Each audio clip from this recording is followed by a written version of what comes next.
Isoniazid की mechanism of action को पढ़ेंगे, क्योंकि आइसोनियाजिड एंटी ट्यूबरकुलर ड्रग्स होती है। आइसोनियाजिड क्या करता है, माइकोलिक एसिड की सिंथेसिस को इनहिबिट कर देता है।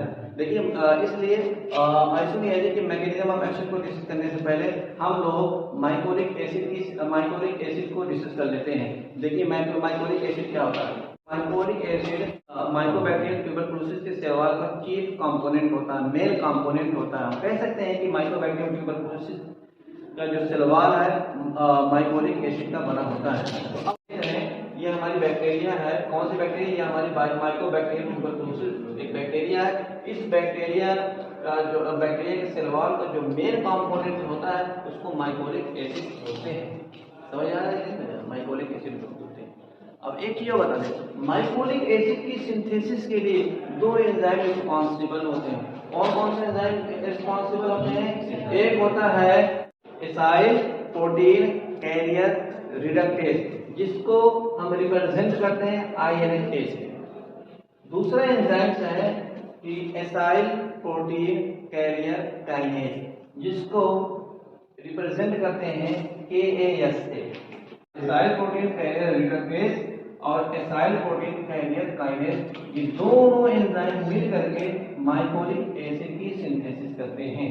माइकोलिक एसिड मेन कंपोनेंट होते हैं माइकोबैक्टीरियम ट्यूबरकुलोसिस के शैवाल। माइकोबैक्टीरियम ट्यूबरकुलोसिस के जो शैवाल होता है मेनली माइकोलिक एसिड का बना होता है। हम लोग आइसोनियाजिड के मैकेनिज्म ऑफ एक्शन को डिस्कस करते हैं। देखिए आइसोनियाजिड क्या होता है? आइसोनियाजिड प्रोडक्ट होती है।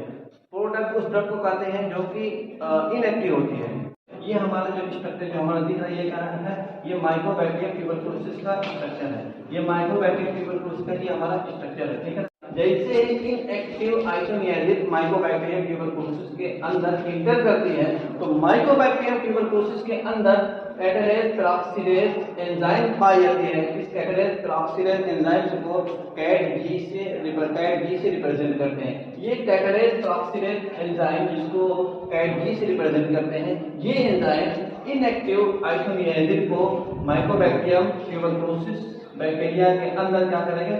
एक्टिव कर देगा।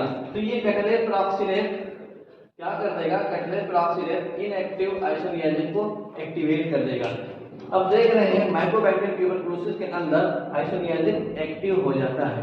देखिए अब जो है आइसोनियाजिड जब एक्टिवेट हो जाएगा माइकोबैक्टीरियम ट्यूबरकुलोसिस के अंदर जब एक्टिवेट हो जाएगा, तो ये आइसोनियाजिड जो है ब्लॉक कर देता है दो एंजाइम की। नंबर 1 एंजाइम है एसाइल प्रोटीन कैरियर रिडक्टेज, जिसको हम लोग INA से रिप्रेजेंट करते हैं। और दूसरा एंजाइम है क्या? एसाइल प्रोटीन कैरियर काइनेज, जिसको हम लोग KAS से रिप्रेजेंट करते हैं। तो जिसकी वजह से माइकोलिक एसिड की सिंथेसिस नहीं हो पाएगी। जब माइकोलिक एसिड की सिंथेसिस नहीं हो पाएगी तो शैवाल का फॉर्मेशन नहीं हो पाएगा, शैवाल नहीं बन पाएगा। जब माइकोबैक्टीरियम ट्यूबरकुलोसिस का शैवाल नहीं बन पाएगा तो ये क्या होगा? माइकोबैक्टीरियम ट्यूबरकुलोसिस की डेथ हो जाएगी।